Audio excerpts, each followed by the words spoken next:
My sister invited everyone except me to her events for years. She was wailing when I did not invite her to my wedding. My sister Haley and I were close growing up until she went to college and decided she was too sophisticated for family. She studied marketing and came back acting like we were all beneath her, especially me since I went straight to work at the bank instead of university. But I still tried to maintain our relationship, calling her every week, remembering her birthday, sending gifts when she got promoted at her fancy advertising job. For a while, she'd at least respond to texts, even if she acted like talking to me was a chore. Everything changed when Haley started dating James, some director at her company who came from money. Suddenly, she was hosting dinner parties, wine tastings, and weekend trips to vineyards. I'd find out about these events from our cousin Brittany's Instagram stories. There'd be Brittany raising a glass at Haley's apartment with 20 other people. There'd be our other cousins at Haley's birthday party I didn't know was happening. There'd be childhood friends at her housewarming for the new condo she never told me she bought. When I asked Haley why I wasn't invited to her birthday, she said it was just a small work thing. Brittany's photos showed 30 people, including family members I saw at Christmas. When I confronted her about the housewarming, she said she didn't think I'd be interested in her friend group. Those friends included people we went to high school with. The worst was when our parents' 30th anniversary came around. Haley planned this huge surprise party at a restaurant downtown. She coordinated with our aunts, uncles, cousins, even my own boyfriend Rick to keep it secret from our parents. Everyone was invited except me. I only found out because Rick slipped and mentioned getting his suit dry cleaned for it. When I called Haley crying, asking why she'd exclude me from our own parents' anniversary, she said she needed people who could contribute financially, and she knew I was saving for a car. The party was just dinner, not some expensive event. She'd told everyone I was working that night, but it kept happening. Her engagement party? I found out from Facebook. Her bridal shower? Our mom accidentally mentioned it. Her bachelorette weekend? Brittany posted pictures from Vegas with matching shirts that said Team Haley. Each time, Haley had an excuse. The engagement party was mostly James's friends. The bridal shower was thrown by his mom, so she didn't control the guest list. The bachelorette trip was expensive, and she didn't want me to feel pressured. But she'd invited our teenage cousin Mia, who worked part-time at a coffee shop.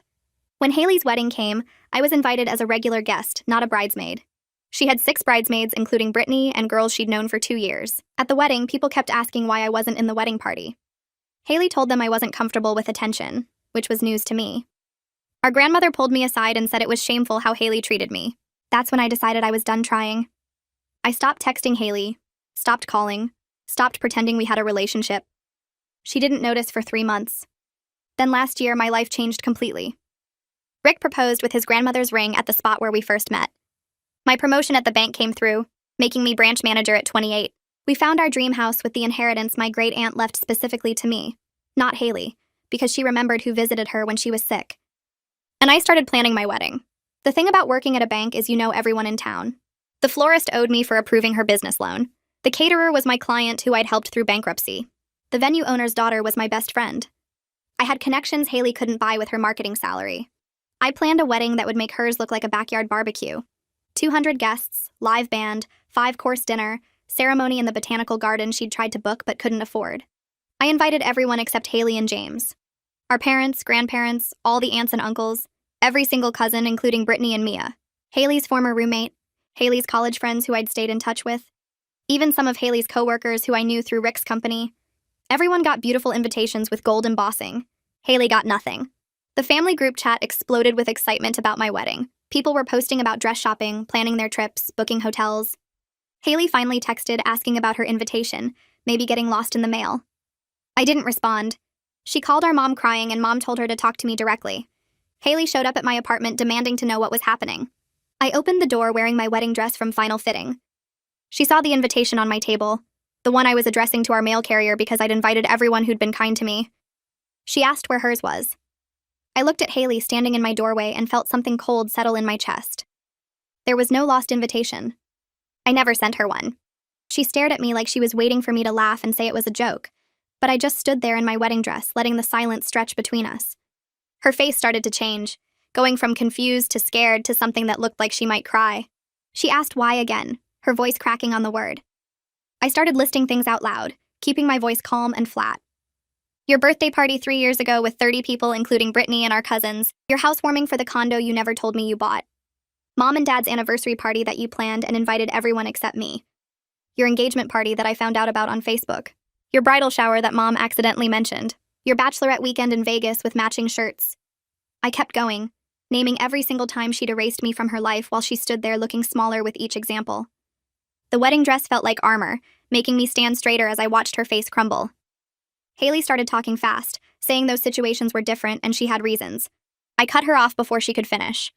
I told her I was done listening to excuses, that I'd heard enough excuses to last a lifetime. She started crying for real then, tears running down her face as she said I was being cruel. She said family should forgive each other, that this wasn't who I was. I reminded her that she never thought family mattered when she was excluding me from her life year after year. She kept talking, trying to explain, but I stepped back and started closing the door. She put her hand out like she might try to stop me, but I shut it anyway while she was still saying my name. I locked the deadbolt and stood there with my hands shaking from adrenaline, listening to her footsteps finally walk away down the hallway. My phone started going crazy within an hour. Text after text lit up the screen, calls coming in back to back. I saw Mom's name, Dad's name, cousins I hadn't talked to in months.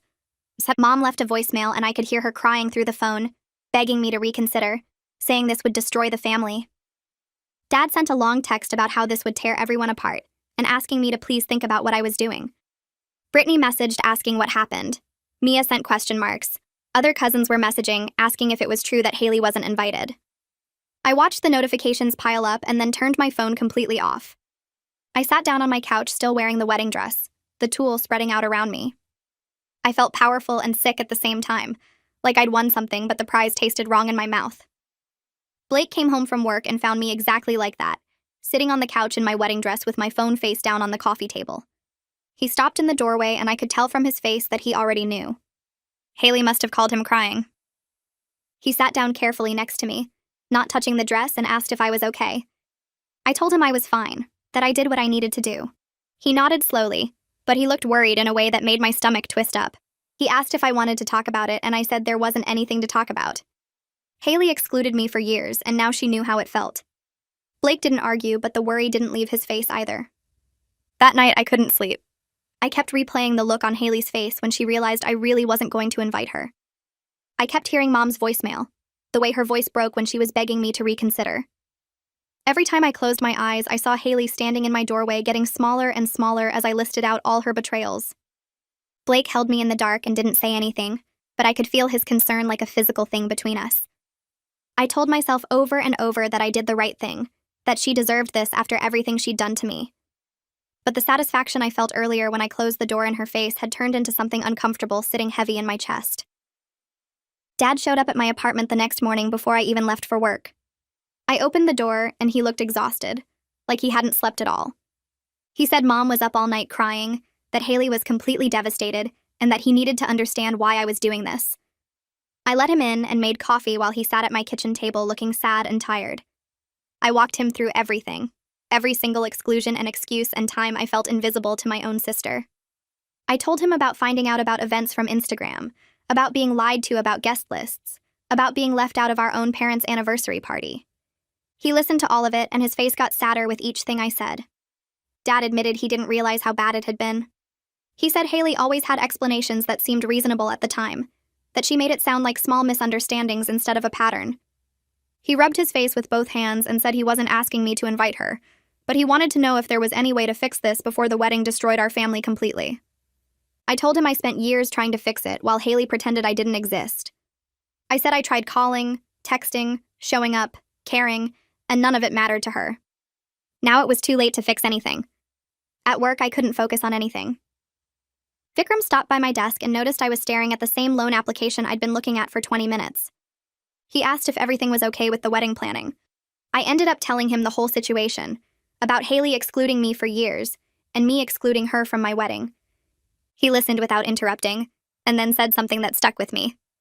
He said revenge might feel good in the moment, but it rarely makes people happy in the long run. I tried to focus on customer meetings and processing applications after that, but his words kept playing in my head, making me uncomfortable. Mom called me during my lunch break. This time she wasn't crying. She was angry. Her voice was sharp when she said I was being just as cruel as Haley ever was. She said 2 wrongs don't make a right, and that I was ruining what should be a happy time for everyone. She said the whole family was being torn apart, and I was choosing revenge over love. I hung up on her in the middle of a sentence, something I'd never done before in my entire life. I sat in my car in the bank parking lot and immediately felt guilty. but I also felt angry that she was making me the bad guy when Haley did this to me for years. Ariel came over that evening with wine and Chinese takeout. She was ready to celebrate, saying she was proud of me for standing up to Haley after all these years. But when she saw my face, she switched modes immediately. She put the wine down and sat next to me on the couch and asked what was really going on in my head. I admitted that winning didn't feel the way I thought it would. I told her I felt sick instead of satisfied, that everyone was mad at me and Blake was worried, and I didn't know if I'd made a huge mistake. She held my hand and didn't try to tell me what to do, just listened while I talked through all the confusion and guilt sitting heavy in my chest. The next evening, Blake's phone rang while we were eating dinner, and I watched his face change as he answered. His parents were calling, and from the way he kept glancing at me with this apologetic look, I knew exactly what the conversation was about. He walked into the bedroom for privacy, but I could hear his muffled voice through the door, the careful tone he uses when he's trying to be diplomatic. When he came back 20 minutes later, he sat down heavily and rubbed his face with both hands. His mom had heard about everything from her sister who knew someone in our family, and she wanted to know what was happening. She'd suggested maybe Blake told me he defended my decision, explained the years of exclusion, made them understand why I felt this way. But even as he said the words, I could see the stress written all over him in a way I'd never seen before. His shoulders were tight, his jaw was clenched, and he kept looking at me like he was worried I might break. His parents weren't demanding anything, he said carefully, but they were concerned about him getting caught in the middle of something that could define our whole marriage. I told him I appreciated him defending me, but my voice came out flat and tired instead of grateful. The next morning at the bank, I was in my office reviewing a business expansion loan when the florist walked in for her scheduled appointment. We'd always had a good working relationship since I'd approved her initial business loan 3 years ago, and she'd been excited about doing my wedding flowers. But today she sat down across from my desk and wouldn't quite meet my eyes, fidgeting with her purse strap. She started talking about the floral arrangements, the color scheme, the delivery schedule, all the normal details we needed to finalize. Then she paused and said she'd heard there was some family trouble, her voice going soft and careful like she was stepping around broken glass. I felt my face get hot because I realized that in a town this small, everyone would know about the conflict. The florist, the caterer, the venue staff, my coworkers, the clients who came through the bank every day.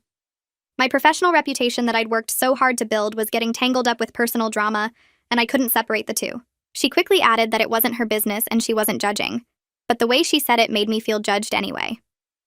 After she left, I sat at my desk feeling exposed and embarrassed in a way I hadn't anticipated.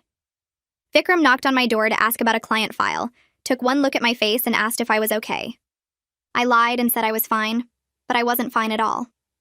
That afternoon, my phone rang with a call instead of a text from Brittany, which was unusual because we always texted. I almost didn't answer because I knew what was coming, but I picked up on the fourth ring. Her voice was gentle, but tired when she said she understood why I was hurt, that she knew Haley had messed up badly over the years. But then she told me Haley had been calling her sobbing every single night, that the whole family was forced to choose sides, that cousins were fighting with each other about who was right. She asked me directly if this was really what I wanted, everyone torn apart and miserable over my wedding that was supposed to be a celebration. I opened my mouth to give her all my reasons, to list every exclusion and every excuse, but nothing came out. I didn't have a good answer because I hadn't thought about it that way.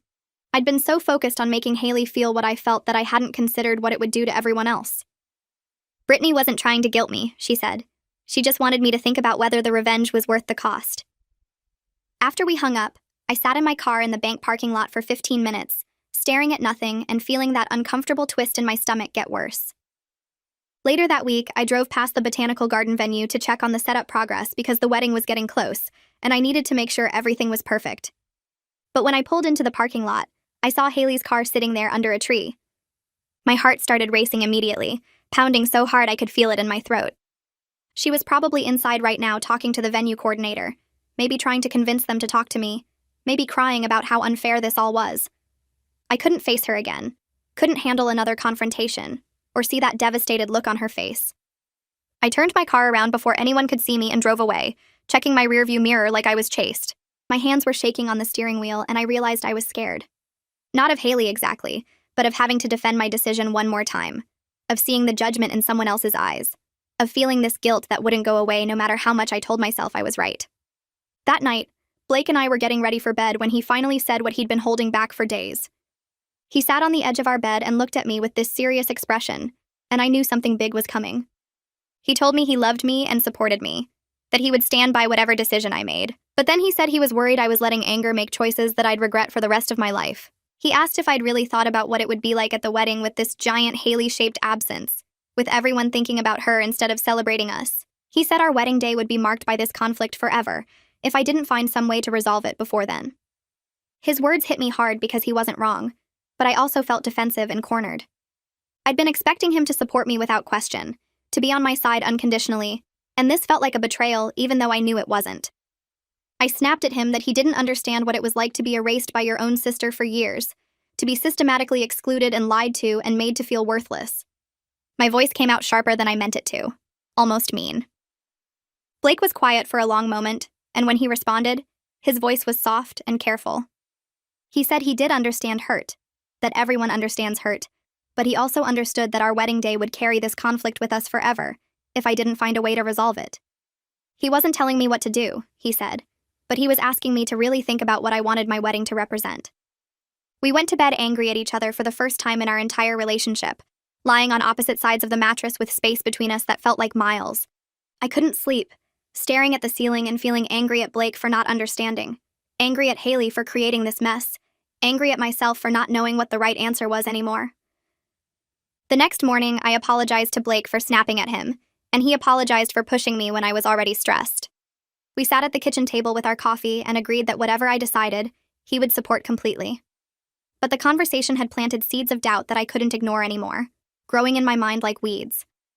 I started wondering if I was making the biggest day of our lives about Haley instead of about us, if I was giving her more power by excluding her than she ever had when she was excluded me. Blake held my hand across the table and said he just wanted me to be happy and at peace with my choices, whatever they were. But I wasn't at peace, and we both knew it. Later that day, the caterer called with a problem. One of Haley's co-workers who I'd invited had declined the invitation, saying she didn't want to be involved in family drama. The caterer needed to adjust the final head count and wanted to confirm that other guests weren't going to drop out at the last minute. I felt my stomach drop as I realized that other people might start declining too, that my perfect 200-person wedding could start shrinking as guests chose to avoid the awkwardness. The practical consequences were hitting harder than the emotional ones because I could see my beautiful wedding falling apart piece by piece. I told the caterer I'd get back to her about the final numbers, but I had no idea what those numbers would be. After I hung up, I sat at my desk and put my head in my hands, feeling like everything was spiraling out of my control. The next day, Ariel took me to lunch at our favorite sandwich place, and I was grateful for the distraction. But after we ordered, she got this serious look on her face and said she'd been thinking about the situation differently lately. When she first heard my plan to exclude Haley, she'd been all for it because Haley deserved payback after years of treating me badly. But now she was watching it hurt me and Blake and tear the family apart, and she was wondering if there was a better way to handle it. Her honesty stung because Ariel was supposed to be on my side unconditionally, supposed to support whatever I decided without question. I asked her if she thought I should just forgive Haley and pretend nothing happened, and she said that wasn't what she meant at all. She just thought maybe there was something between total exclusion and pretending everything was fine, some middle ground where I could protect myself without destroying everything. I picked at my sandwich without eating much, feeling betrayed even though I knew she was trying to help. That weekend, I drove to Grandmother Theodora's house hoping for validation, hoping she'd tell me I was right to stand my ground. She opened the door and hugged me like always, but when we sat down in her living room with tea, she looked at me with sad eyes that made my chest tight. She said she was too old for family feuds, that she'd seen too many of them destroy people over the years. Life was short and grudges were heavy, she told me, and she didn't want to spend what time she had left watching her granddaughters destroy each other. She'd been watching our family tear itself apart over this wedding, and it was breaking her heart. Her words hit differently than everyone else's because Grandmother Theodora had never been dramatic or manipulative, never took sides or played favorites. She just told the truth as she saw it, and right now the truth was that I was hurting myself as much as I was hurting Haley. I left her house feeling worse than when I arrived, carrying the weight of her disappointment along with everything else. The next evening, Blake suggested we see someone who helps couples talk through problems before the wedding. He was careful about how he said it, making it clear we weren't in trouble but that we needed help dealing with all this family stuff together. I didn't want to go because it felt like admitting defeat, like saying I couldn't handle my own choices. But I could see the worry lines around his eyes that hadn't been there 2 weeks ago, could feel the tension in his shoulders when he hugged me. I agreed because watching him carry my stress was worse than my pride. The counselor's office smelled like lavender and had too many throw pillows on the couch. She asked basic questions about the wedding, about our relationship, about what brought us in. Then she looked at me and asked what I actually wanted to achieve with excluding Haley. I opened my mouth to say I wanted her to understand how she made me feel, wanted her to hurt the way I hurt, wanted justice for years of being invisible. But sitting there with Blake holding my hand and this stranger waiting patiently, I realized I had no idea what I wanted anymore. The satisfaction had worn off weeks ago, and all that was left was this heavy exhaustion that followed me everywhere. 2 days later, I was scrolling through my phone during lunch when Haley's post popped up on my feed. It was a photo of us as kids, maybe 7 and 9, with our arms wrapped around each other and matching gap-toothed smiles. The caption talked about how family should always be there for each other no matter what, how blood is thicker than water, how sisters are supposed to be best friends forever. She didn't mention me by name, but every single person who saw it would know exactly what she meant. The comments filled up fast with people telling her they loved her, that real family sticks together, that some people don't understand loyalty. Brittany commented with 3 heart emojis. My anger flared up hot and immediate, making my hands shake as I read through the responses. But underneath the anger was something worse, this burning embarrassment that our private fight was now public entertainment. Everyone in town would see this post, would know that Haley's sister was the villain who abandoned family, and I couldn't defend myself without looking even worse. The wedding planner called that afternoon while I was trying to focus on a loan application. She apologized for bothering me, but the seating chart was becoming impossible because family members kept requesting not to sit near other family members based on whose side they were on in this whole situation. Aunt Carol didn't want to be near Uncle Jim because he thought I was being cruel. Cousin Brittany needed to be far from my best friend Ariel because they'd gotten into an argument about it online. The planner's voice was gentle when she suggested that maybe fixing the actual problem would be easier than trying to manage all these ripple effects. I hung up feeling like even strangers were looking at me and finding me wrong, like my choices were being judged by people who didn't know the full story, but had already decided I was the bad guy. Blake's sister called me the next day, which surprised me because we were friendly but not close. She asked if we could meet for coffee, and I agreed mostly out of curiosity. When we sat down, she told me about a huge fight she'd had with her own sister years back over something that seemed important at the time, but she couldn't even remember the details now. She said she was right in that fight, completely justified, and everyone told her she was right.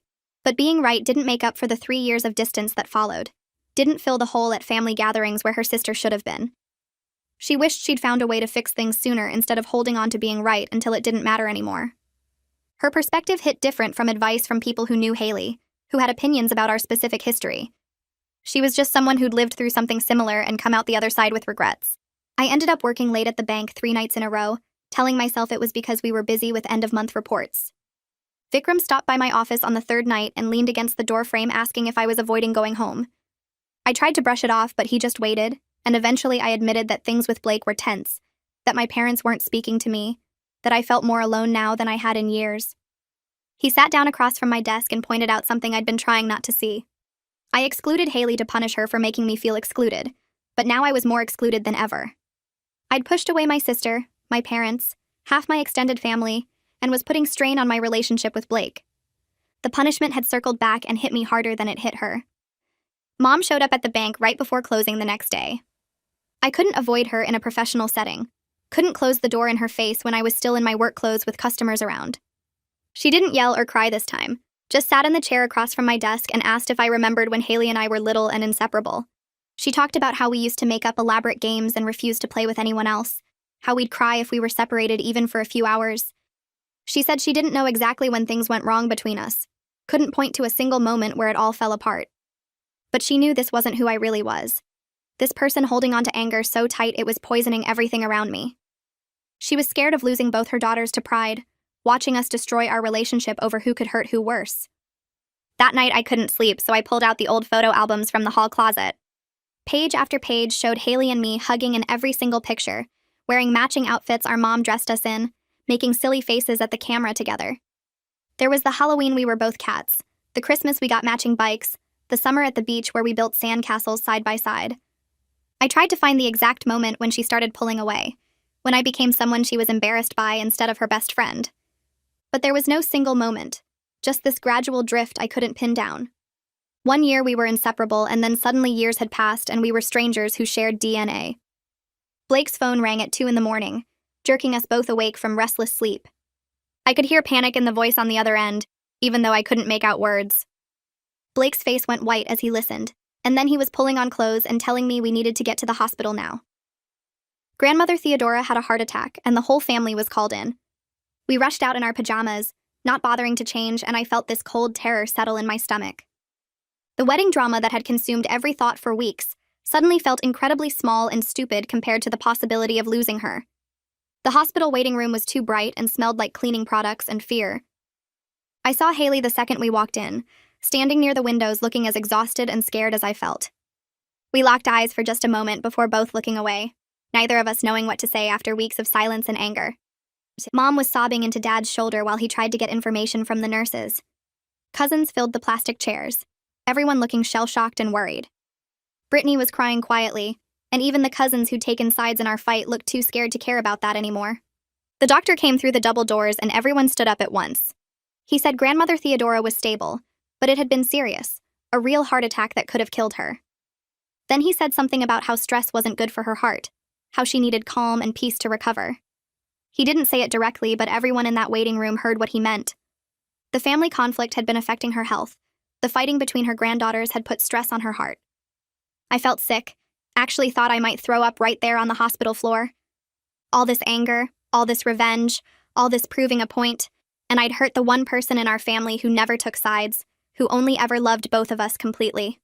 The waiting room chairs were hard plastic that made my back ache, and by 4 a.m, every seat was taken except the one next to Haley. I stood against the wall for 20 minutes before my legs started shaking from exhaustion and fear, and finally I just sat down beside her because there was nowhere else to go. We didn't look at each other or say anything, just stared at the same ugly beige wall across from us while tears kept sliding down both our faces. My hands were folded in my lap, and I was trying to hold myself together when I felt her fingers brush against mine, hesitant and tentative, like she wasn't sure if I'd pull away. Then her hand closed around mine and squeezed hard, and I squeezed back without thinking about it.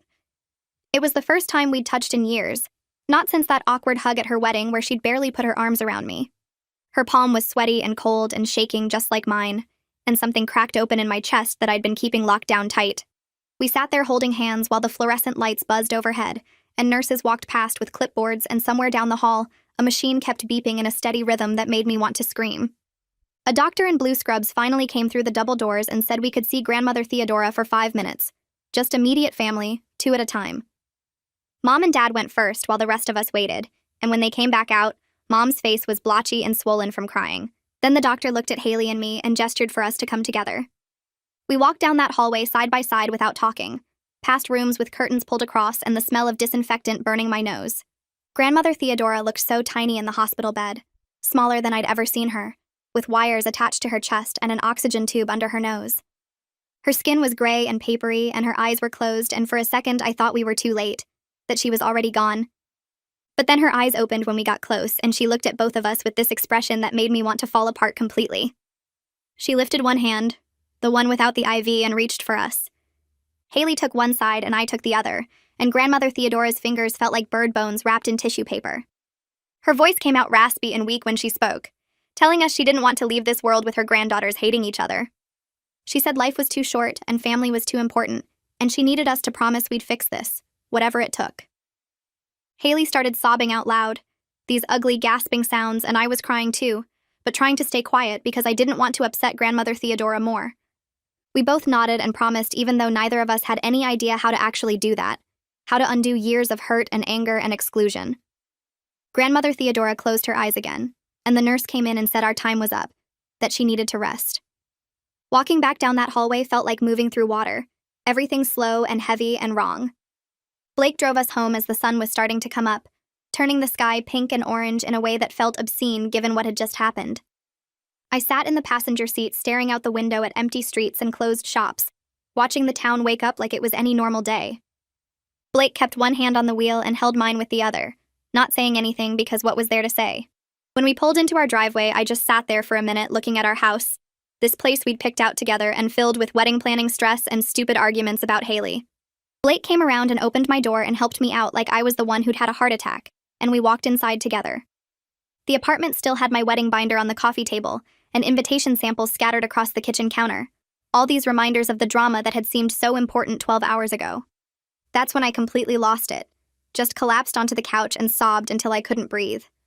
Blake sat next to me and pulled me against his chest and let me cry about Grandmother Theodora and Haley and the massive mess I'd created by trying to hurt my sister the way she'd hurt me. I kept saying I was sorry over and over, even though Blake wasn't the one I needed to apologize to. And he just held me and stroked my hair and told me it was going to be okay, even though neither of us knew if that was true. I finally fell asleep around 7 and woke up 3 hours later to my phone buzzing with a text from Brittany asking if I wanted to meet for coffee. My first instinct was to say no because I felt hollowed out and exhausted, but something made me say yes instead. Blake was asleep on the chair across from the couch, his neck bent at an angle that was going to hurt later, and I wrote him a note before leaving. The coffee shop was mostly empty on a weekday morning, just a few people with laptops and a mom with a stroller. Brittany was already there at a corner table, fidgeting with her cup and looking nervous in a way I'd never seen her before. She stood up when I walked over and hugged me hard, and I could feel her shaking a little. She asked how grandmother Theodora was doing, and I told her stable but scary, and then there was this long pause where neither of us knew what to say. Finally, Brittany took a deep breath and said she needed to tell me something she should have told me years ago, something Haley made everyone promise to keep secret. She said Haley had struggled with really bad anxiety after college, the kind that made her throw up before work and cry in bathroom stalls and feel like she was failing at everything. Brittany explained that all those times Haley excluded me, it wasn't because she thought she was better than me. It was because she felt like she wasn't good enough, especially compared to me who seemed to have everything together while Haley was barely holding on. I just stared at Brittany because this made no sense with the version of Haley I knew, the confident marketing professional who posted about fancy dinners and work promotions. Brittany pulled out her phone and started scrolling through old text messages, showing me conversations from years back. There was Haley saying she couldn't invite me to her birthday because she felt like such a failure compared to me. There was Haley saying she avoided me because I had my life figured out while she was falling apart. There was Haley talking about how I seemed so happy and stable and she felt like a mess in comparison.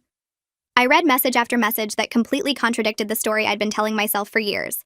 The narrative where Haley were excluded me because she thought I wasn't sophisticated enough, because she was embarrassed by me, because she'd decided I wasn't worth her time.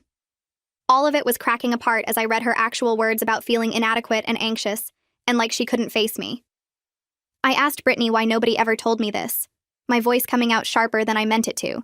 She looked down at her coffee and admitted that Haley made everyone promise not to say anything because she was so embarrassed about the anxiety and the therapy and feeling like she couldn't handle adult life.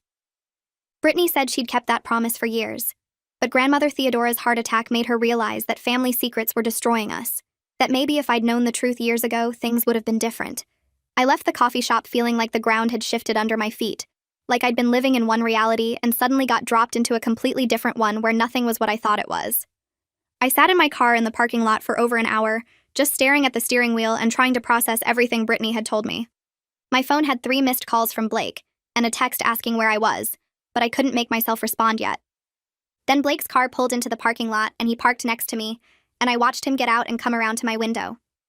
I unlocked the door and he slid into the passenger seat, not saying anything at first, just waiting for me to be ready to talk. I told him what Brittany had revealed about Haley's anxiety and feeling inadequate, and he listened without interrupting. When I finished, he was quiet for a minute before asking if this changed how I felt about everything. I admitted I didn't know, that understanding why Haley excluded me didn't magically erase years of pain and rejection, but it made the whole thing more complicated than just her being cruel or thinking she was better than me. My phone rang, and it was the counselor Blake and I had seen a few weeks ago, the one who'd helped us talk through wedding stress. She said she'd heard about grandmother Theodora from my mom and wanted to check in, see how I was doing. We talked for a few minutes about the hospital and the family tension, and then she asked me a question that hit harder than anything else that day. She wanted to know what I actually wanted from this situation. Did I want Haley to hurt the way she'd hurt me? Or did I want a relationship with my sister? The question seemed obvious when she said it out loud, but I realized I'd been so focused on revenge and payback that I never actually stopped to think about what healing would look like. I'd spent months planning this perfect way to exclude Haley, to make her feel invisible and unwanted, but I'd never asked myself what I wanted on the other side of that. The counselor said to think about it and call her back if I needed to talk more, and then she hung up and left me sitting there with Blake in a coffee shop parking lot, trying to figure out who I wanted to be. That afternoon, I went back to the hospital by myself. Grandmother Theodora was awake this time, sitting up a little with better color in her face. She smiled when she saw me and patted the bed next to her, and I sat down carefully, trying not to jostle any of the wires and tubes. She started telling me about her own sister, Aunt Margaret, who died 20 years ago, and how they'd had this huge fight when grandmother Theodora was in her 30s. She couldn't even remember what the fight was about anymore, something about borrowed money or a boyfriend or maybe both, but they'd stopped speaking for almost a decade. By the time grandmother Theodora finally swallowed her pride and reached out, Aunt Margaret had cancer and only lived 6 more months. Grandmother Theodora said that regret had haunted her for 40 years, wishing she'd fixed things sooner, wishing she hadn't wasted all that time being angry over something that didn't matter anymore. She looked at me with tears in her eyes and said she didn't want that for Haley and me, didn't want us to wake up one day and realize we'd thrown away our relationship over hurt feelings and pride.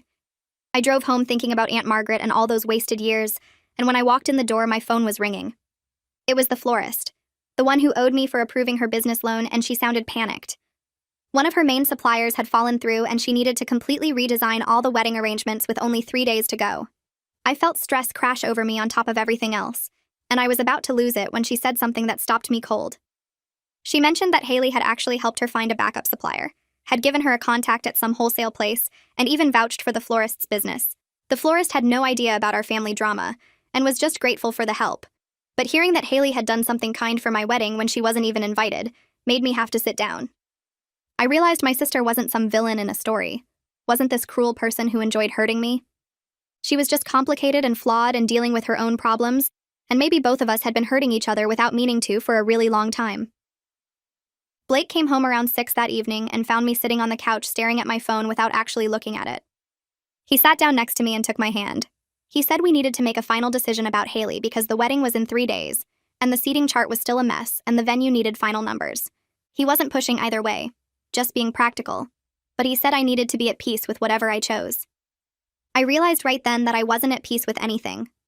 The satisfaction from excluding Haley had turned into this heavy weight sitting on my chest. I felt guilty and confused and so tired of thinking about it. Blake kissed my forehead and went to start dinner while I sat there trying to figure out what I actually wanted. After we ate, I went into the bedroom and called Ariel. She answered on the second ring and I could hear her TV in the background. I asked her to tell me honestly what she thought I should do about Haley. The line went quiet for so long I thought the call dropped. Then she said she'd support me no matter what, but she thought I'd regret keeping Haley away more than I'd regret letting her come. She reminded me that the wedding was supposed to be about starting fresh with Blake, and I got to choose if that meant holding on to old hurt or trying something new. Her words made my eyes burn with tears because she was right, and I knew it. That night, I lay awake staring at the ceiling while Blake slept next to me. Around 2 in the morning, I finally whispered that I didn't want Haley at my wedding just to punish her anymore. Blake's eyes opened and he rolled over to face me. I told him I was scared of looking weak, like I was saying what she did was okay. He pulled me close and said that changing my mind wasn't weakness, it was growth. He said the strongest thing I could do was choose what felt right for me, instead of what proved a point to everyone else. I cried into his shoulder until I fell asleep. The next morning, I woke up early and sat at the kitchen table with my phone and a cup of coffee. I opened a text to Haley and typed out this long message explaining everything, then deleted it. I tried again with something shorter and angrier, then deleted that too. I must have written 20 different versions before I finally sent something simple. Can we talk before the wedding? I stared at my phone for maybe 10 seconds before 3 dots appeared. Her response came through immediately. Yes, please. Anytime. My hands were shaking as I typed back suggesting coffee that afternoon. I met Haley at this neutral coffee shop halfway between our apartments. She was already sitting at a corner table when I arrived, looking nervous and tired. I ordered my drink and sat down across from her, and neither of us knew how to start. She finally took a deep breath and said she was sorry. Not the fake sorry with excuses attached, but real sorry where she owned everything she did. She said her anxiety and insecurity didn't justify excluding me from her life. Tears started running down her face, and she said she'd been in therapy since her engagement party, working through why she pushed me away. She said she realized how much damage she caused and how badly she hurt me. I told Haley that her apology helped, but it didn't erase years of feeling invisible. It didn't fix all the times I found out about her life through Instagram or accidental comments from Mom. She nodded and wiped her eyes and said she didn't expect me to forgive her right away. She said she knew she destroyed my trust, and it would take time to rebuild it if I even wanted to try. We sat there for 3 hours talking more honestly than we had since we were teenagers. She told me about her panic attacks and feeling like a failure compared to me. I told her about crying in my car after seeing photos of events I wasn't invited to. It was painful and awkward, but also kind of healing. When we finished our coffee, I told Haley I needed 24 hours to think about the wedding. I said I wasn't ready to decide right then because I needed to figure out what I actually wanted, not what everyone else wanted. She said she understood completely, and just appreciated that I was willing to talk to her at all. Blake picked me up from the coffee shop and I felt lighter than I had in weeks. He asked how it went and I said it was hard but good, and he squeezed my hand without pushing for more details. That night, Blake gave me space by watching TV in the living room while I sat alone in our bedroom. I thought about what kind of person I wanted to be and what kind of marriage I wanted to start. I kept coming back to grandmother Theodora talking about her sister and 40 years of regret. I realized that beginning my life with Blake by holding on to hatred and revenge wasn't the foundation I wanted. I didn't want to look at my wedding photos in 20 years and remember this conflict instead of the joy. I decided I didn't want to carry that weight. The morning before the wedding, I woke up and knew what I had to do. I called Haley before I could change my mind. When she answered, I told her she could come to the wedding. I made it clear that this didn't mean everything was fixed between us, that we had a lot of work to do, but I didn't want my wedding day defined by her absence. She started crying and thanking me over and over. I felt this weird mix of relief and lingering resentment, and I told Blake later that maybe feeling both things at once was normal. I called Mom next and she burst into happy tears. She said she was proud of me for being the bigger person. Dad called right after, probably because Mom told him immediately, and he said the same thing about me doing the right thing. I told them both that I wasn't being the bigger person, and this wasn't about right or wrong. I was just choosing what I could live with, and there was a difference between that and being noble. Ariel showed up the next afternoon with her arms full of ribbon samples and her usual energy. She dropped everything on my kitchen table and pulled me into a hug that lasted longer than normal. She said she knew I'd figure out what was right for me, that she never doubted it even when things got messy. We spent the rest of the day sorting through final wedding details, folding programs, checking the seating chart one more time, arranging favors into neat rows. It felt good to focus on tablecloths and centerpieces instead of family drama. My hands stayed busy tying ribbons while my mind finally got some quiet. Blake came home from work early and kept checking on me every 20 minutes, asking if I needed anything, if I was okay with everything, if I had any doubts. I told him each time that I was fine, that I'd made my choice, and I meant it. He looked relieved but still worried, like he was waiting for me to change my mind or break down. Ariel stayed for dinner and we talked about normal things like her new apartment and Blake's upcoming work project. Nobody mentioned Haley's name once, and the absence of that conversation felt like freedom. I woke up on my wedding day with my stomach doing flips, but not because of Haley. I was nervous about walking down the aisle in front of 200 people. I was nervous about saying my vows without crying or forgetting the words. I was nervous about the first dance and whether the food would be good and if the weather would hold. Normal wedding nerves that every bride probably feels. When Ariel helped me into my dress at the hotel, it felt completely different from when I wore it to confront Haley at my apartment. That day it had felt like battle armor, something to make me look powerful and untouchable. Today it just felt like a wedding dress, beautiful and special and meant for celebration. I looked at myself in the mirror and saw a bride instead of someone proving a point. My hands shook while Ariel buttoned up the back, but it was good shaking, excited shaking. Mom came in and started crying immediately, saying I looked perfect. Dad poked his head in and his eyes got wet too. Everything felt right in a way it hadn't for weeks. The botanical garden looked exactly how I'd imagined it, maybe even better. White chairs lined up in perfect rows, flowers everywhere in colors that matched my vision exactly. Guests were arriving in their nice clothes, smiling and hugging each other, taking photos by the fountain. Nobody looked tense or awkward like I'd feared they might. The sun was shining but not too hot, and a light breeze kept everything comfortable. I watched from a window in the venue's prep room as people found their seats. Then I saw Haley arrive with James. She was wearing a simple blue dress, nothing flashy or attention-seeking. She stayed near the back, didn't stop to talk to many people, kept her head down in a way that showed she was trying not to make this about her. Mom rushed over and hugged them both, crying those happy tears that moms cry. I watched Mom hold both of us in her mind at the same time, finally able to celebrate without that gap where one daughter should be. Something in my chest loosened watching that hug, seeing my family actually together. I was standing in the hallway waiting for my cue to walk when Haley appeared beside me. She asked quietly if she could talk to me for just 1 minute. Her eyes were already red and her hands were shaking. She said she knew she didn't deserve to be here, that she was grateful I'd given her this chance. She said she was going to spend however long it took proving she could be the sister I deserved all along. Her voice cracked on the last words and I could see she meant every single one. I didn't have words that felt big enough for the moment, so I just pulled her into a quick hug. She squeezed back hard, and for a second we were just sisters again, not people with years of hurt between us. Then Ariel was there pulling me away, saying it was time to line up. Haley stepped back and wiped her eyes and nodded at me. I turned toward the doors and heard the music starting. Walking down the aisle toward Blake, I could see everyone. My whole family sitting together in their sections, cousins and aunts and uncles all in one place, grandmother looking healthy and happy in the front row, friends from work and from high school. Blake's family on the other side looking just as happy. Instead of feeling angry about all the drama it took to get here, I just felt grateful that we'd made it. Blake was standing at the altar and his eyes were shining with tears before I was even halfway down. When I reached him, he whispered that I looked beautiful. Then he added that he was proud of me and his voice was thick with emotion. The officiant started talking and I barely heard the words because I was too focused on Blake's hands holding mine. The ceremony happened around us and I was completely present for all of it, not thinking about Haley or the past or anything except marrying the person I loved. When we kissed, everyone cheered and the sound washed over me like a wave of pure joy. During the reception, I kept noticing Haley staying at her table near the back. She didn't try to insert herself into the receiving line or the photos or any of the special moments. She sat quietly with James, clapping when everyone else clapped, smiling when she caught my eye but not pushing for more. When Dad and I danced, I saw her crying from across the room. Later, she came up to Blake and me during a quiet moment and congratulated us. She kept it short and sincere, just said we looked happy together and she wished us the best. Then she stepped back before the moment could get awkward. The whole day wasn't marked by her presence the way I'd feared it might be.